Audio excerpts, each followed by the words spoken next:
episode of Paranormal Confluence, a show dedicated to the paranormal, the unexplained, and unsolved mysteries. I am your host, as always, Harry Balzac.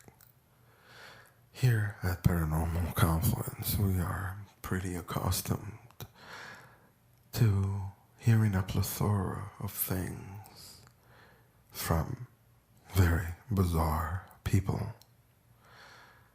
However, tonight's episode is one that tugs at every American heartstrings. The demolition of the World Trade Center on September 11, 2001. Now, a lot has been said about the Twin Towers. Were the real planes involved? And so on and so forth. Whether they were real airplanes or CGI, the fact remains. That day, this host saw 3 buildings collapse in a controlled demolition fashion. Now, a quote-unquote investigation was commissioned to determine who the perpetrators were. The 9/11 Commission, which later would become known as the 9/11 Omission, because of all the holes in it and because of how much was purposely not mentioned in it. These types of commissions should not really surprise us.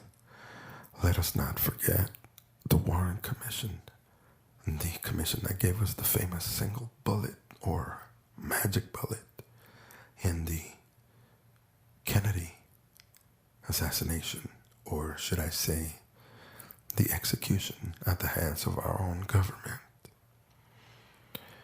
Now, everyone saw Tower 1 and Tower 2 collapse. Some saw it in person, some on TV, but many people are totally unaware of the 3rd building that collapsed that day. Absolutely nothing hit this building, yet it collapsed onto its own footprint in less than 7 seconds. That's free fall speed, my friends. The 9/11 omission doesn't even talk about it in it. It's almost as if it never even happened. Here, to talk about what happened to Building 7, the one that wasn't hit by any airplanes, real or CGI.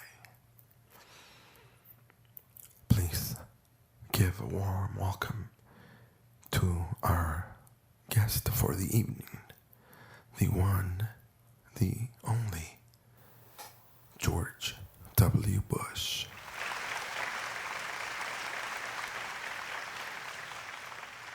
How are you doing this evening, W? I'm doing mighty fine, Mr. Balzac. I'm just sitting here in my Oval Office here in my hometown of Crockford, Texas. And my secretary whispered in my ear, and he said I got an invitation to a paranormal talk radio show. And I thought, well, I'll be damned. What are they gonna ask me if I'm some reptilian alien or something? And so, and I thought, well, what are they gonna ask me if I'm like some extraterrestrial from other galaxies? And which I'm not, but I'm only American. I love America. Most importantly, I'm from Texas, so I was a governor of Texas, so. Thanks for accepting our invitation to answer some otherwise unanswered questions. Well, thank you. I'm always ready to answer questions. Hopefully I can answer to who hid my taco sauce, because I can't find it. And it was my favorite, and I tried to tell Laura, but hell, she's messing with her hair or something, so, Well, George, I'm just gonna cut through the baloney here because, frankly, I doubt anyone else will ever get the opportunity again. Were you or anyone in your administration involved in the 9/11 attacks? Well, of course not. I mean, if you think about it, everything's a conspiracy, Oh. Hello? Can you hear me? Can you hear me now? What? I wasn't supposed to say that? What? I'm sorry, I must have had the wrong number there. It's probably Dick Cheney trying to come in there. Anyway, just trying to probably prank call me again, got interferences, coming through, But anyway, to answer your question, oh, hold on. I think I got a voicemail or someone's trying to call me. Peekaboo. Hey, Big W. This is your buddy Bill. I just wanted to call and remind you not to answer any questions associated with the 9/11 attacks. Remember, it was just a false flag operation for us government to exchange the people's rights for security. Big Brother Bill's watching you. Alright, man, I'll holler at you later.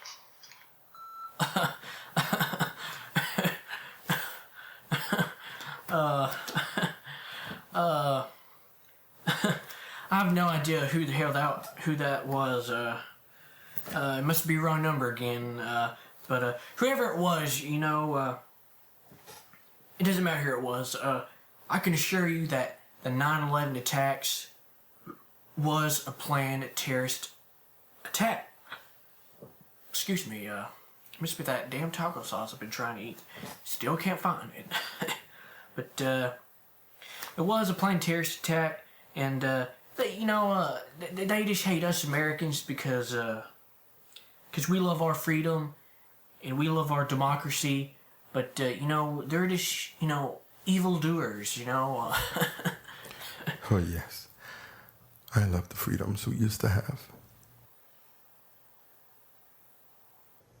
Now, you were in a classroom in Florida reading to the little children that day when the Secret Service whispered in your ear, "The nation is under attack, Mr. President." Why didn't you immediately spring into action? And how come the Secret Service didn't immediately snatch you out of that room as if you were on fire and took you to a safe house? You know better than I do that is protocol in such events. Well, I was reading a book to these little kindergartners called My Pet Goat, and I was really interested in that book. So when my Secret Service agent whispered in my ear, "Mr. President, America's under attack," and I said, "Okay," and so I kept my composure, and I remained calm, and I continued to read the story about the pet goat, because I didn't want to scare the little kids and little kindergartners. So, Really? I tried to tell you, but I done told you. So I kept reading the book, and I still didn't find out if that goat ever got to meet its mother again. And today it still haunts my mind. So, would you mind telling me what exactly brought down World Trade Center 7? I mean, we all know that building also served as a bunker capable to withstand several explosions. Yet, The 9/11 omission states that the collapse was simply due to a couple of office fires. Debris landing on it. I mean, that story has my 7-year-old daughter saying to me, "That's some bullshit, Daddy. That is some bullshit." What? That building collapsed too? That wasn't supposed to happen. It was designed to fall like the other controlled demolition towers. Oops. Anyway, I don't know what happened to Building 7. It still remains a mystery, just like my taco sauce. So, which I need to try to find here soon, you know. But anyway, I want to thank you for being on your show. Goodbye, my friend. Goodbye, my amigo. Yeah, I speak that old Espanol, the old uno, dos, tres, cinco. But anyway, goodbye. I'm signing off. This is George W. Bush, your Commander-in-Chief, Mr. 43, and signing off, and goodbye.